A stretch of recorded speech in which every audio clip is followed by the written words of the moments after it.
Et nous voulons vous dire ici que nous, en Guinée aux îles du Cap-Vert, s'il est vrai que le facteur primordial pour le développement de notre lutte à l'extérieur de notre pays a été l'indépendance de la République de Guinée, le nom héroïque du peuple guinéen le 28 septembre 1958, il est vrai aussi que si nous sommes partis vers la lutte encouragée, cela a été beaucoup dû à l'appui concret du Ghana et particulièrement du président Nkrumah. Guinea-Bissau, still steeped in the shadow of Amilcar Cabral, the African revolutionary who fought for the independence of Guinea-Bissau and Cape Verde, has become synonymous with coups in Africa, and not without reason. Guinea-Bissau has experienced dozens of coups and coup attempts, yet two things remain constant: the enduring presence of Cabral's legacy, his name etched on monuments, murals, schools, and streets, and the deep uncertainty of Guinea-Bissau's presence. With a president whose mandate itself is under dispute, a once reverent liberation party, the PAIGC, now struggling to reinvent itself in a modern political era, civil society grabs for air under the weight of the state, and a once vibrant press finds itself divided. This is the political reality of West Africa's most unstable states. The recent crisis all started on this day. Today is February 27, 2025. President Umaro Sissoco Embalo of Guinea-Bissau should have left office today, but he's not leaving. This is why. Now, President Umaro Sissoco Embalo, elected into office in 2020, sworn in on February 27, the same year, should be leaving office today. However, he in late last year announced that the parliamentary elections scheduled for November and the presidential elections scheduled for December 2024 have been postponed indefinitely. He however cited technical and financial difficulties as reasons behind the postponement. The elections, now scheduled for November 23, 2025. The move has sparked outrage across the opposition. President Umaro Sissoco Embalo did not back down. Alors, est-ce que vous craignez une nouvelle crise politique dans le pays si ça venait à être le cas? Mais pour que je rigole, la question, la crise politique, pourquoi? Il est dans son droit. C'est pas moi qui autorise qui doit aller les élections ou pas. Moi, je crains rien. Je pense que vous me connaissez pas. C'est pour cela que vous me demandez si je me crains rien. Moi, je crains d'une chose. Le dire. À part ça, je crains de personne. Et comment vous voyez les élections à venir? Tout le monde a le droit de participer, dont le règlement de Guinée-Bissau. Et que c'est pas moi. Ici, la loi est claire. On commence le processus au Cour suprême qui fait le vote, le Cour constitutionnel.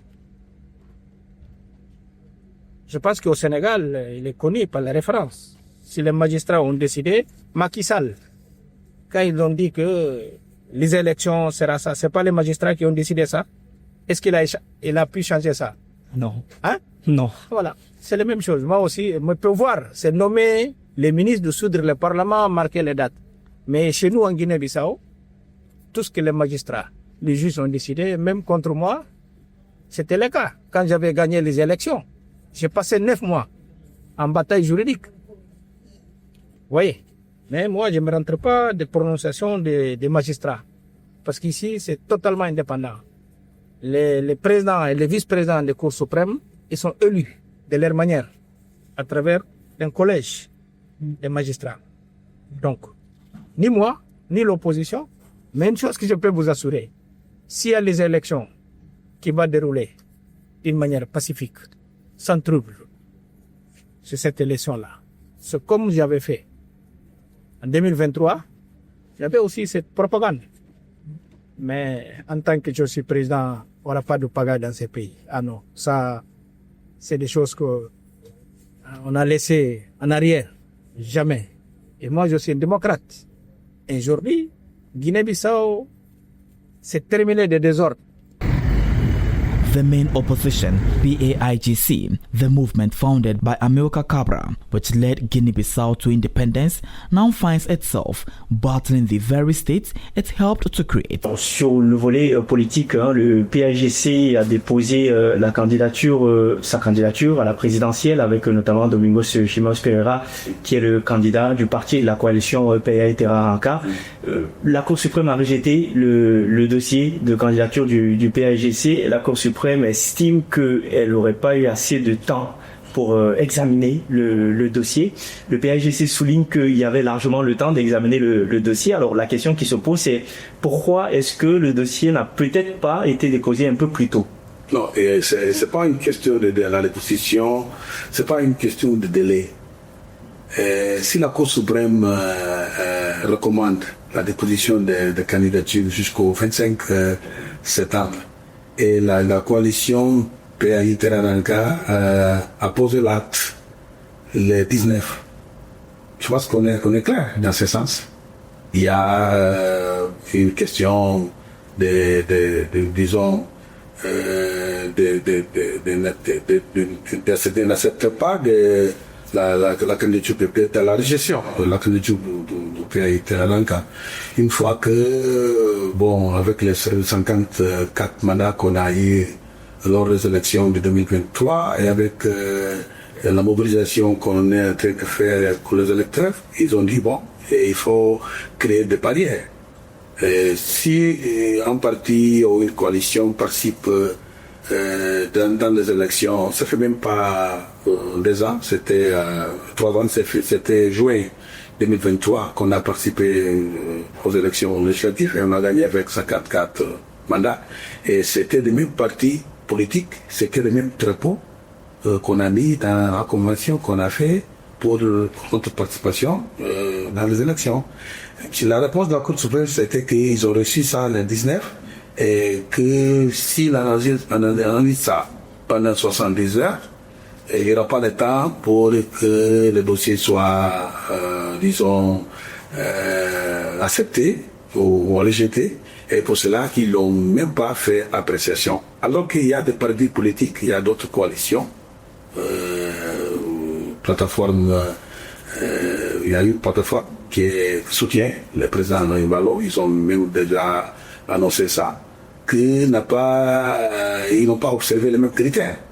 Ils ont déposé la candidature, la Cour suprême a analysé, après il a renvoyé les dossiers pour dire qu'il faut analyser, après ils ont revenu avec le même dossier. Finalement, la candidature a été acceptée.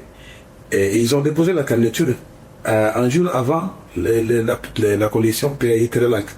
Notre candidature a été déposée le 19. L'autre coalition qui soutient le président Ibalo a déposé le 18.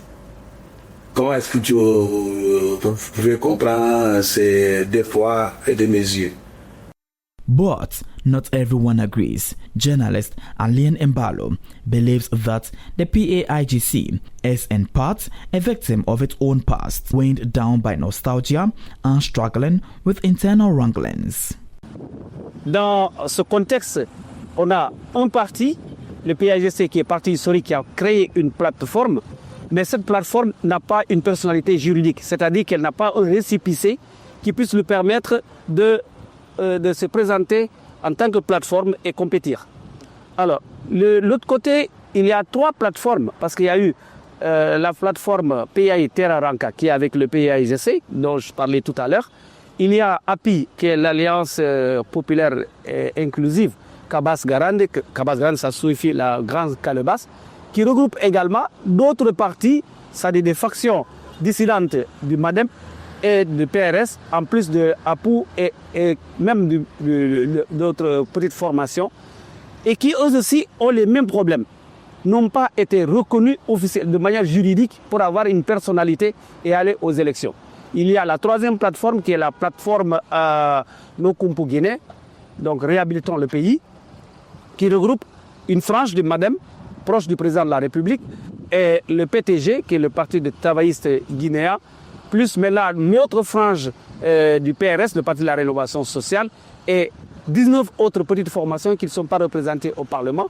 Ces gens-là aussi, quand on a rejeté leur demande, ont eu à l'esprit qu'il faut chercher une personnalité juridique à cette plateforme. Ils ont eu à le faire à temps. C'est pour ça que la Cour suprême a reçu leurs documents. Quant au PAIGC et sa plateforme, il y a un petit radicalisme et une certaine, je ne sais pas, arrogance politique de certains leaders qui ont fait que moins de modestie, ils n'ont pas pu contourner la situation. Quand on leur a dit que la coalition n'a pas une personnalité juridique, donc ces dossiers ne peuvent pas être acceptés, mais les partis qui composent et qui ont rempli les conditions peuvent tout de suite présenter leur candidature. Mais ils ont refusé de le faire. Civil society organizations are also feeling the squeeze. Activists speak of a shrinking space for freedom in the country, where dissent is discouraged. Boubacar Touré is the president of the Guinean League for Human Rights, LGDH. Depuis 2020, avec les pouvoirs en place, la Guinée-Bissau a commencé à entrer en situation de détérioration des droits humains au pays. On peut expliquer ça de plusieurs actes d'attaque contre les citoyens, dans la détention arbitraire, répression de liberté de presse et d'expression. Beaucoup de journalistes ont été attaqués. La radio, par exemple, la capitale FM a été détruite 2 fois pour les hommes armés, qu'on pensait que ce sont les hommes de régime, du pouvoir. Et aussi, il y a des journalistes en exil en ces moments, dehors du pays, parce qu'ils ont été attaqués plusieurs fois pour les hommes armés. L'année passée, presque plus de 100 personnes ont été arrêtées et torturées. Par exemple, les membres d'un forum civique qu'on s'appelle le Front populaire, 93 personnes de ce forum ont été arrêtées de façon arbitraire et torturées par le ministère de l'Intérieur. Les dirigeants de différents partis politiques aussi ont été arrêtés, torturés. La liberté de manifestation a été suspendue depuis le 15 janvier 2024. Jusqu'à aujourd'hui, personne ne peut pas organiser des manifestations ici à Guinée-Bissau. Donc, l'état de droit est en train d'être détruit parce que le pouvoir refuse toujours de comprendre les décisions judiciaires. On a des personnes qui ont été arrêtées, par exemple, que les tribunaux, les magistrats ont ordonné la libération immédiate de cette personne-là. Le pouvoir toujours refusé de faire ça. The LGDH says it has been ordered to vacate the White House by October 2025 due to its activities. Independent media have not been spared. Capital FM, one of the few critical outlets in Bissau, has been ransacked multiple times by the military over its broadcasts. O advogado Marcelino Intupei confirmou oficialmente à CFN a libertação de contra-almirante José Américo Bubu Nachuto, prendido 10 de fevereiro de 2022 para a participação na tentativa de golpe de Estado. Quanto ao contexto que nós estamos no processo eleitoral, eleições não vai ser o dia 23 de novembro, de acordo com o decreto presidencial. Pode falar como para além da situação geral de jornalista, questão de rádio capital e questão particular.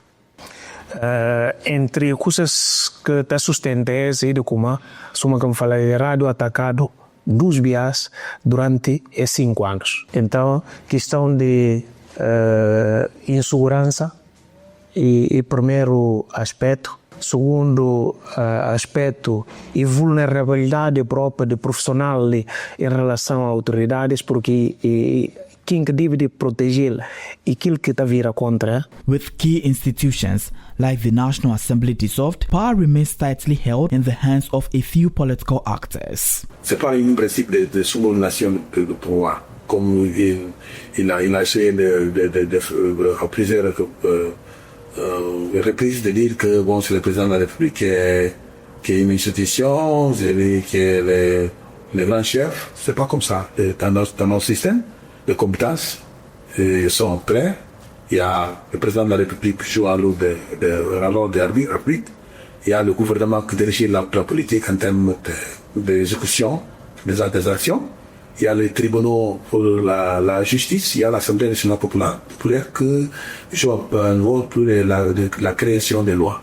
C'est comme ça. Le système est là, les choses sont claires. Bon, si on est dans cette situation, il faut éclaircir certaines choses et là, on va avancer pour la révision de la Constitution. Mais est-ce que ce n'est pas ce système qu'il faut revoir quelque part, car le président de la République, quand finalement l'opposition se retrouve majoritaire à l'Assemblée nationale et que le Premier ministre est issu des rangs de l'opposition... Mais le système a marché. L'opposition a la possibilité de bloquer la politique du président de la République. Mais si le Parlement ne fonctionne pas, comment est-ce que l'opposition va bloquer? Moi, j'aurais aimé que tout le monde participe. Est-ce qu'il y a personne qui peut me faire face aujourd'hui en Guinée? Non. La réalisation, et ce peuple-là, c'est pas bête. Je l'ai réveillé. J'ai réveillé ce peuple. Les gens qui n'étaient pas réveillés sont réveillés. On ne peut pas, ici, il n'y a pas de bricolage. Notre système électoral, c'est transparent. Et qui gagne, on va respecter. Moi, je suis démocrate. Quand je perds, j'accepte. C'est pour cela que je disais à un de vos collègues avant-hier, je ne suis pas dans la stratégie de troisième mandat. Non, je ne suis pas dans ça. J'ai beaucoup de choses que je peux faire, à part la politique. J'ai choisi de faire la politique parce que mon pays était en danger. N'importe qui faisait n'importe quoi. Et quand j'ai gagné les élections, j'ai dit c'est terminé. Et ce mot est là, évident. Et c'est terminé. Ils avaient tenté un coup d'État en 2021. Et les gens sont en train d'être jugés jusqu'à présent. Qui l'ont payé très cher d'ailleurs. Et puis, deuxièmement, il y a des gens qui avaient essayé. C'est pour cela que j'ai déçu le Parlement. Parce que là, c'est voie des urnes. Hein. Et moi, je suis venu par les urnes, pas par les armes. Et je vais partir 2031. Et je vais partir. Je ne sais pas si c'est la jeunesse qui va venir, c'est Dieu qui le sait. Mais je souhaiterais que ça soit plus jeune que moi. In the streets of Bissau, uncertainty looms larger than ever. Citizens unsure of what the future holds, wary of cycles that never seem to end. The only certainty that remains is Cabral place in the nation's story. His words still echo through generations, reminding Guinea-Bissau that freedom is not just won on the battlefield, but must be defended every day in the halls of power and in the hearts of its people.